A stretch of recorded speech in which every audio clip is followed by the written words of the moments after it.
ఓం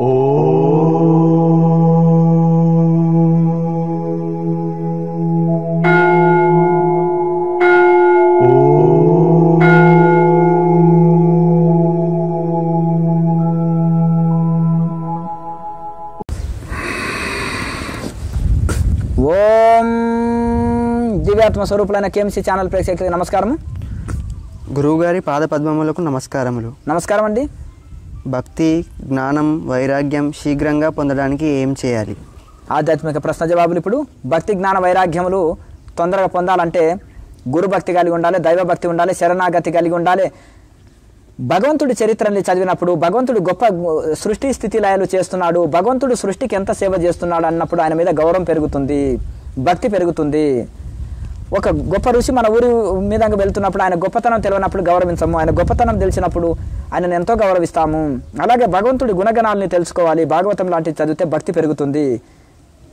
భక్తి జ్ఞాన తత్వముక్తులను ఇస్తుంది భాగవతము. అలాగే వైరాగ్యాన్ని విచారణ చేయడం వలన వైరాగ్యం పెరుగుతుంది. ఈ శరీరము కన్ను నేను కాదు, చెవు నేను కాదు, ముక్కు నేను కాదు అని వేదాంత విచారణ చేయడం వలన ఈ యొక్క వేదాంత విచారణ వలన ఈ యొక్క వైరాగ్యము పెరుగుతుంది. ప్రపంచం మీద, కోరికల మీద వ్యామోహం తగ్గి సత్యము నిత్యము అశాశ్వతమైన శరీరం మీద, అశాశ్వతమైన లోకం మీద మనసు వెళ్లకుండా సత్యము నిత్యము శాశ్వతమైన భగవంతుడి వినే మనసు నిలుస్తుంది. విచారణ వలన వైరాగ్యం వస్తుంది. భక్తి శాస్త్రాలు చదివినప్పుడు భక్తి పెరుగుతుంది. విచారణ చేయడం వలన వైరాగ్యం పెరుగుతుంది. అలాగే తీవ్ర సాధన చేసినప్పుడు మనసు నిలకడ చెందుతుంది. కనుక తీవ్ర సాధన చేసినప్పుడు మోక్ష స్థితిని అందుకుంటాము.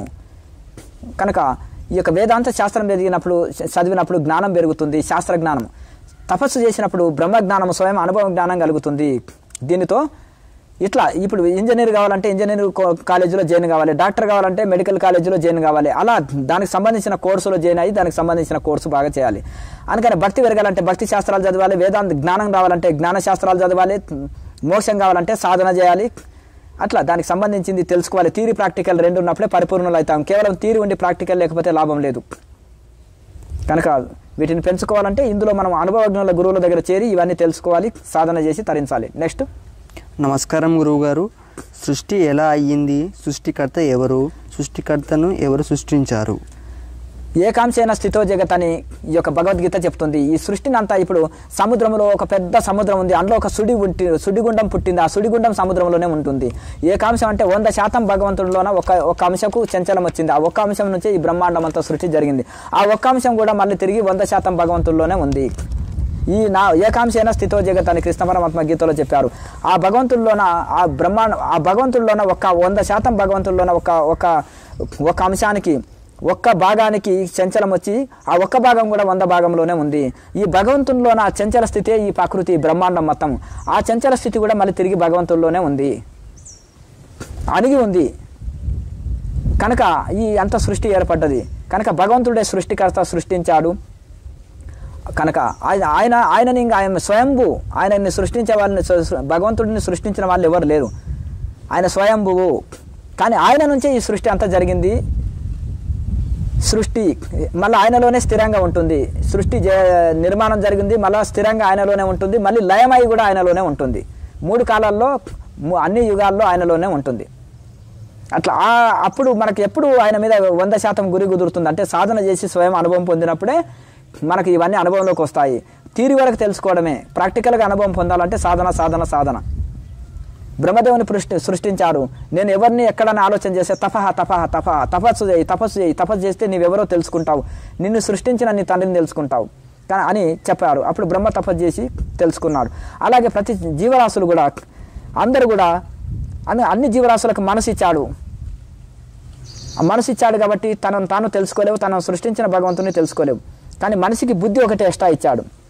ఆ బుద్ధి వలన తనను తాను తెలుసుకుంటాడు, తనను సృష్టించిన భగవంతుని తెలుసుకుంటాడు. ఒక మానవ జన్మ అందుకనే శ్రేష్టం అన్నారు. అందుకనే బ్రహ్మదేవుడు మనిషిని సృష్టించి తృప్తి పొందాడు. జంతువులు కనుక బుద్ధి ఉండదు కనుక అవి రోడ్డు మీద వెళ్తున్నా, ఆరను కొడుతున్నా తప్పుకో, వెహికల్ పోతుంటే. ఎందుకంటే వాటికి బుద్ధి లేదు కనుక. ఏమయ్యా బుద్ధి లేదా, మనిషివా పశువా అంటారు. కనుక బుద్ధి ఉండదు, వాటికి విచక్షణ జ్ఞానం ఉండదు. మనిషికి విచక్షణ జ్ఞానము తెలివి ఉంది కాబట్టి అన్ని జీవులతో పని చేయించుకోగలుగుతాడు. కనుక ఆ బుద్ధి ఉంది కాబట్టి తెలుసుకోగలుగుతాడు. మానవ జన్మ ఒకటే మోక్షానికి పొందడానికి అర్హత ఉంటుంది. అది మోక్ష సాధనలు చేయగలుగుతాయి. ఇక్కడ రోగం ఉంది, డాక్టర్ ఉన్నాడు, మెడిసిన్ ఉంది. అలాగే భవరోగం పుట్టడం సావడం అనే రోగం ఉంటుంది. డాక్టర్ అంటే గురువు, మెడిసిన్ అంటే సాధన.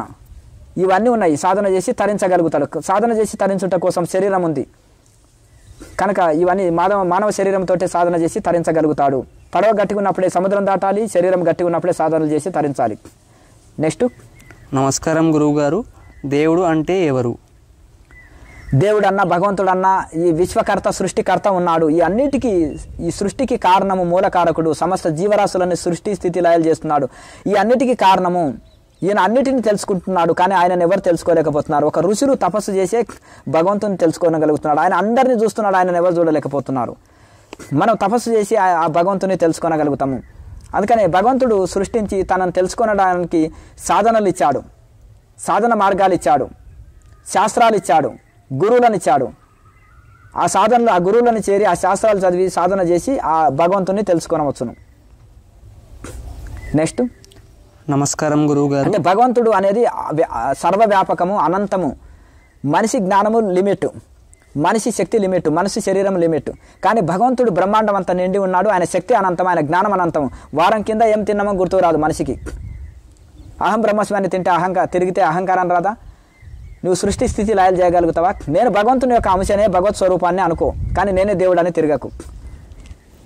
సముద్రంలో నీటి బొట్టు, సముద్రం అంత శక్తి ఉంటుందా? నీటి బొట్టులో ఉండదు కదా.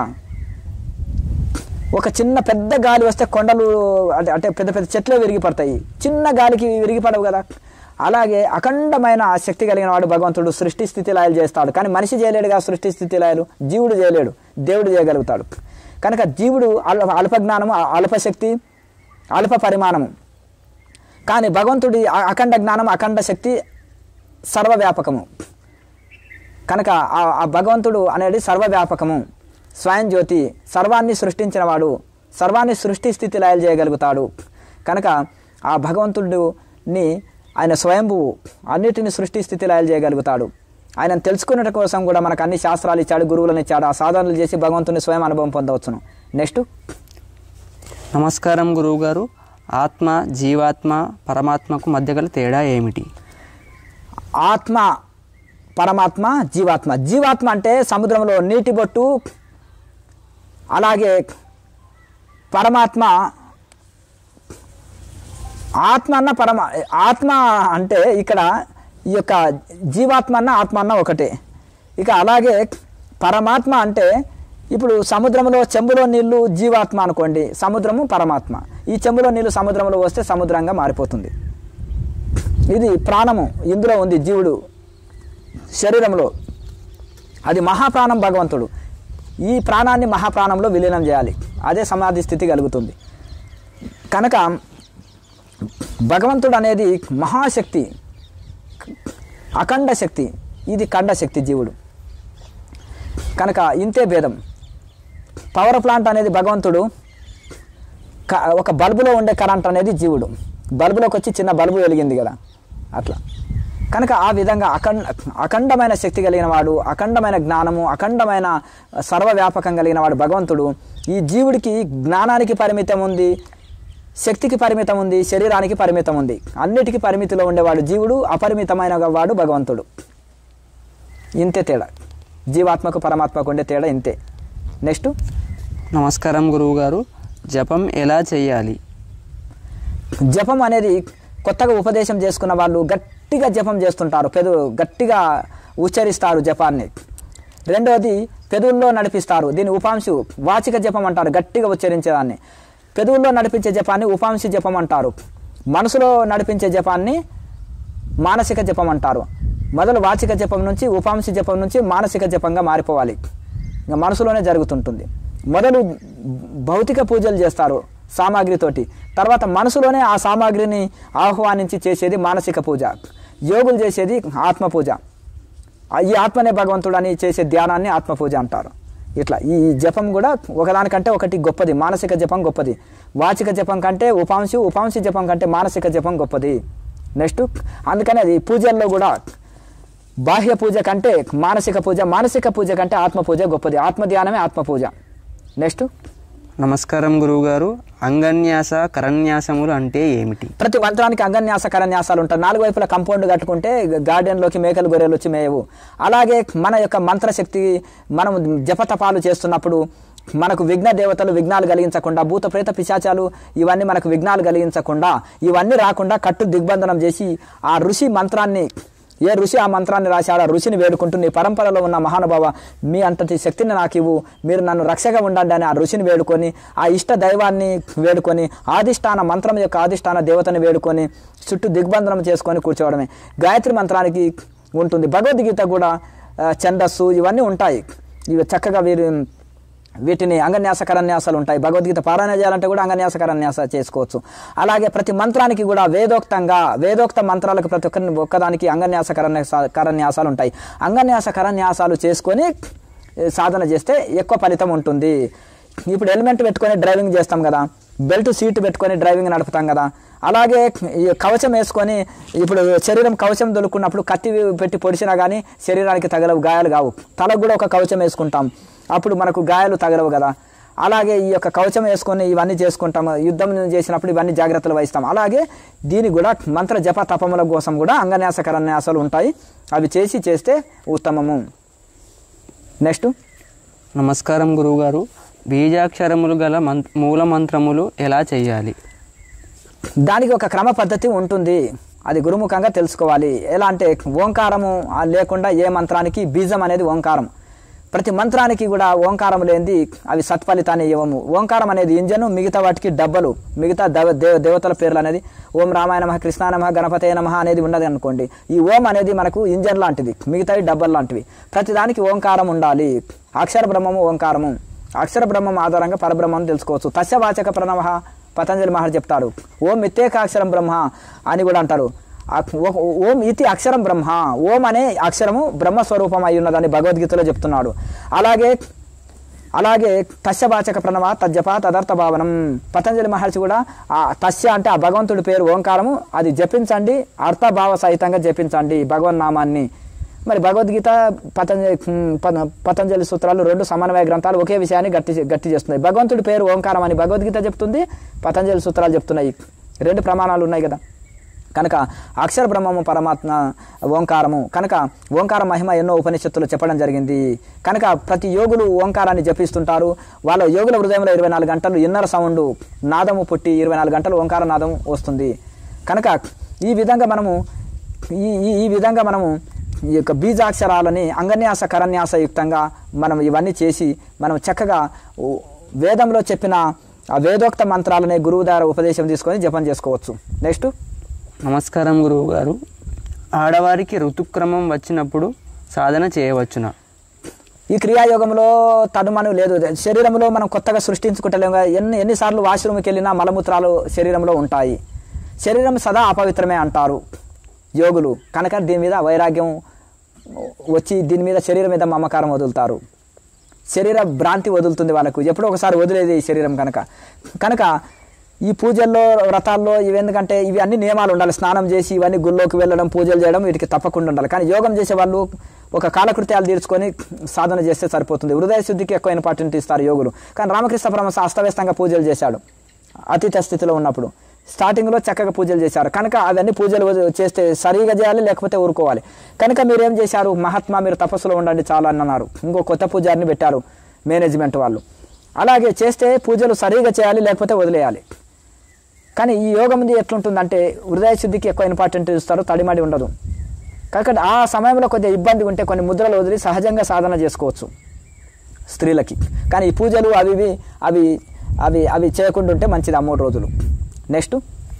నమస్కారం గురువుగారు. ద్వాదశాక్షరి మంత్రం ఎలా చెయ్యాలి? దేనైనా అంగన్యాస కరన్యాసం ఉంటుంది. చక్కగా దాన్ని జపమాల ఎలా తిప్పాలి అనేది ఇవన్నీ కూడా మనము దాన్ని చూసి చేసుకోవచ్చు. లేకపోతే ఎల్లవేళలా మనసులో మానసికంగా జపం చేసుకోవచ్చు. ఎల్లవేళలా నో దేశకాల నియమాన శౌచ వినిర్ణయ పరం సంకీర్తన అయితే రామరామైతే ఉచ్యతే అంటారు. మరి ఈ యొక్క నారదుడి కంటే గొప్ప భక్తుడు ఈ ప్రపంచంలో ఎవరు లేరు కదా. ఈ కలియుగ మానవులు అల్పాయుషులు అంటే తక్కువ ఆయుష్ ఉంటుంది, బహురోగ పీడితులు, అనేకమైన రోగాలు ఉంటాయి, ఓపిక తక్కువ ఉన్న వాళ్ళు సోమరులు ఉంటారు. వీళ్ళు ఎల్లవేళలా నో దేశకాల నియమ, కాలము దేశము నియమం అనేది లేదు.